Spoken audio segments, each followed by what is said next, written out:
Assalamualaikum warahmatullahi wabarakatuh. Perkenalkan, saya Nesa Anggini, NPM 2202060022, dari kelompok 2. Saya akan mempresentasikan hasil observasi dan wawancara yang telah kami lakukan di PT Kurnia Indah Trans di Gunung Pangilun.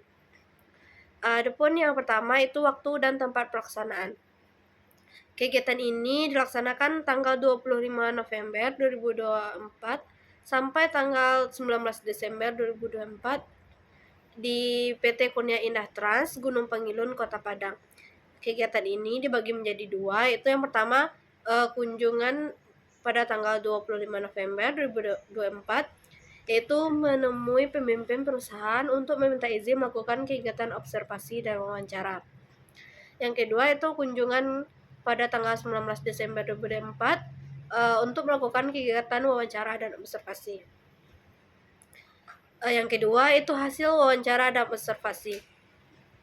Perusahaan jasa angkutan seperti PT Kurnia Indahsari ini seringkali menghadapi berbagai tantangan yang mempengaruhi kinerja operasional dan kesejahteraan karyawannya. Ada beberapa masalah yang kami temui. Yang pertama itu masalah karyawan, seperti kepuasan kerja yang rendah. Kepuasan kerja yang rendah merupakan masalah kritis yang dapat berdampak signifikan terhadap produktivitas dan retensi karyawan dalam perusahaan. Salah satu faktor utama yang mempengaruhi kepuasan kerja ini adalah gaji. Ketika karyawan merasa bahwa imbalan finansial yang mereka terima tidak sebanding dengan kontribusi dan usaha yang mereka lakukan atau mereka berikan, maka rasa ketidakpuasan akan muncul.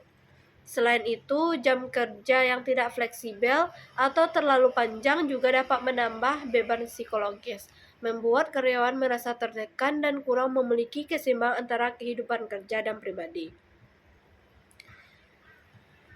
Selanjutnya, keterampilan yang tidak memadai. Keterampilan yang tidak memadai di kalangan karyawan merupakan tantangan serius bagi perusahaan, terutama dalam industri jasa angkutan yang sangat bergantung pada kualitas layanan. Kegiatan perusahaan tidak memberikan pelatihan yang cukup, karyawan mungkin merasa ini tidak memiliki pengetahuan dan keterampilan yang diperlukan untuk menjalankan tugas mereka dengan baik. Hal ini tidak hanya berdampak pada kinerja individu, tetapi juga dapat mempengaruhi keseluruhan kualitas layanan yang diberikan kepada pelanggan. Selanjutnya, keselamatan kerja. Keselamatan kerja adalah aspek krusial yang harus diperhatikan di semua sektor industri. Namun, menjadi sangat penting dalam industri transportasi yang memiliki risiko tinggi. Dalam konteks ini, risiko keselamatan mencakup berbagai faktor seperti kondisi kendaraan, lingkungan kerja, dan perilaku karyawan. Kecelakaan di tempat kerja, baik itu yang melibatkan kendaraan atau interaksi dengan pelanggan, dapat menyebabkan cedera serius bagi karyawan. Cedera ini tidak hanya menimbulkan dampak fisik dan emosional bagi individu yang terlibat, tetapi juga berpotensi menciptakan rasa ketidaknyamanan dan ketidakpuasan di kalangan rekan kerja lainnya. Dari perspektif perusahaan, kecelakaan kerja memiliki konsekuensi finansial yang signifikan. Biaya yang terkait dengan pengobatan, kompensasi, dan asuransi dapat meningkat secara drastis, membebani anggaran perusahaan. Selain itu, kecelakaan dapat menyebabkan gangguan operasional yang menghambat produktivitas dan efisiensi kendaraan, sehingga mengurangi kemampuan perusahaan untuk memenuhi kebutuhan pelanggan. Tidak kalah pentingnya, insiden keselamatan dapat merusak reputasi perusahaan di mata publik. Ketika berita tentang kecelakaan menyebar, kepercayaan pelanggan dan masyarakat terhadap perusahaan dapat menurun, yang berpotensi mengakibatkan kehilangan pelanggan dan pendapatan jangka panjang. Selanjutnya, Komunikasi yang buruk dalam suatu organisasi dapat menjadi penghalang serius terhadap efektivitas dan produktivitas tim, terutama dalam konteks hubungan antara manajemen dan karyawan. Ketika informasi tidak disampaikan dengan jelas atau tepat waktu, karyawan dapat mengalami kebingungan mengenai tugas dan tanggung jawab mereka, yang pada gilirannya dapat mengarahkan pada kesalahpahaman dan konflik internal. Misalnya saja, jika manajemen gagal menjelaskan perubahan dalam kebijakan atau prosedur, karyawan mungkin tidak tahu bagaimana cara beradaptasi, yang dapat mengakibatkan kesalahan dalam pelaksanaan tugas. Selain itu, komunikasi yang tidak efektif seringkali menciptakan rasa frustasi dan ketidakpuasan di kalangan karyawan yang merasa diabaikan dan tidak dihargai. Yang kedua itu permasalahan perusahaan, seperti persaingan ketat. Persaingan yang ketat dalam industri jasa angkutan telah menjadi tantangan signifikan bagi setiap perusahaan, di mana keberadaan berbagai penyedia layanan menciptakan pasar yang sangat kompetitif. Dalam konteks ini, perusahaan tidak hanya harus bersaing dalam hal harga, tetapi juga dalam kualitas, seperti kualitas layanan yang diberikan kepada pelanggan. Banyaknya pilihan yang tersedia bagi konsumen mendorong mereka untuk membeli jasa angkutan yang menawarkan kombinasi terbaik antara harga dan pengalaman layanan. Oleh karena itu, perusahaan harus terus berinovasi dalam operasional dan layanan mereka untuk menarik dan mempertahankan pelanggan. Inovasi ini dapat mencakup peningkatan dalam teknologi, seperti penggunaan aplikasi untuk memudahkan pemesanan, serta meningkatkan armada kendaraan untuk memberikan kenyamanan yang lebih baik bagi pelanggan. Selanjutnya, regulasi dan kepatuhan. Regulasi dan kepatuhan ini merupakan elemen fundamental yang harus diperhatikan oleh perusahaan, khususnya dalam sektor yang diatur ketat seperti transportasi. Di industri ini, perusahaan diharuskan untuk mematuhi berbagai regulasi yang berkaitan dengan keselamatan, kesehatan, perlindungan lingkungan, dan hak-hak konsumen.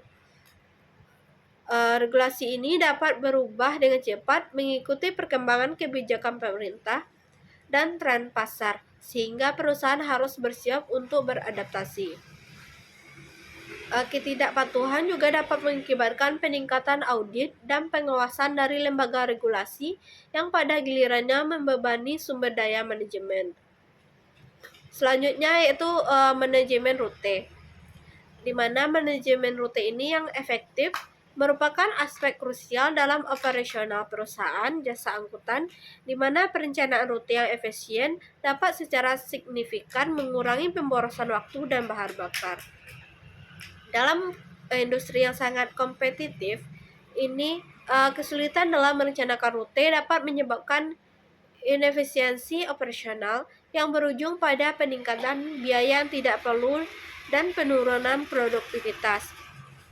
Ketika rute tidak diatur dengan baik, maka kendaraan mungkin menempuh jarak yang lebih jauh, menghabiskan lebih banyak bahan bakar, dan menghabiskan waktu lebih lama untuk mencapai tujuan, yang tidak hanya berdampak pada biaya operasional tetapi juga pada kepuasan pelanggan. Selanjutnya, kepuasan pelanggan. Kepuasan pelanggan ini merupakan faktor kunci dalam keberhasilan suatu perusahaan, terutama dalam industri jasa, di mana pengalaman pelanggan seringkali menjadi penentu utama dalam memilih penyediaan layanan. Mempertahankan kepuasan pelanggan harus menjadi prioritas utama karena setiap kelalaian dalam layanan dapat memiliki dampak yang signifikan dan negatif pada reputasi perusahaan. Dalam era digital saat ini, di mana informasi menyebar dan cepat melalui media sosial dan platform ulasan, satu pengalaman buruk dapat dengan mudah merusak citra perusahaan dan mempengaruhi keputusan konsumen lainnya.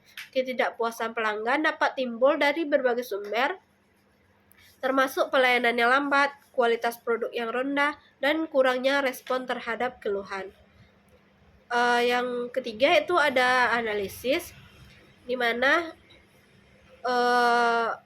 analisis terkait pentingnya correcting, coaching, dan consulting dalam menangani permasalahan di PT Kurnia Indasari ini. Yang pertama itu correcting atau perbaikan adalah proses penting dalam manajemen operasional yang melibatkan identifikasi dan perbaikan kesalahan atau kekurangan dalam praktik yang ada. Di PT Kurnia Indahsari, penerapan metode coaching sangat krusial untuk meningkatkan kualitas layanan yang diberikan kepada pelanggan. Dengan melakukan evaluasi secara rutin terhadap pelayanan, perusahaan dapat mengidentifikasi area yang memerlukan perbaikan setiap proses penjemputan dan pengantaran penumpang. Hal ini tidak hanya akan meningkatkan kepuasan pelanggan, tetapi juga efisiensi operasional.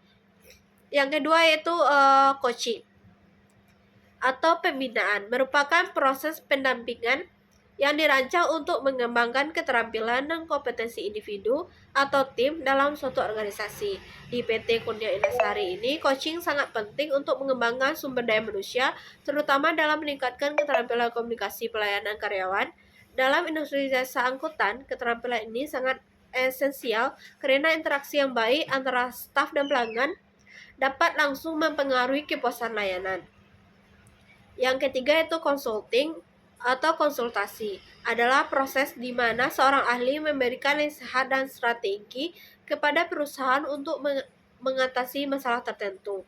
Di PT Kurnia Indahsari ini, pendekatan konsultasi sangat penting dalam menghadapi tantangan yang kompleks di industri jasa angkutan. Melalui penilaian objektif yang dilakukan oleh konsultan, perusahaan dapat memperoleh pandangan yang tidak terpengaruh oleh bias internal sehingga masalah yang mungkin terabaikan dapat diidentifikasi. Konsultan juga dapat menawarkan strategi inovatif untuk meningkatkan efisiensi operasional dan kualitas layanan, yang sangat penting dalam mempertahankan daya saing di pasar yang ketat. Selain itu, dengan bantuan konsultan, PT Kurnia Indahsari dapat merancang dan menerapkan rencana jangka panjang yang berfokus pada pertumbuhan dan kelanjutan, seperti pengembangan rute baru atau peningkatan teknologi dalam manajemen armada. Sekian penyampaian dari saya. Terima kasih. Assalamualaikum warahmatullahi wabarakatuh.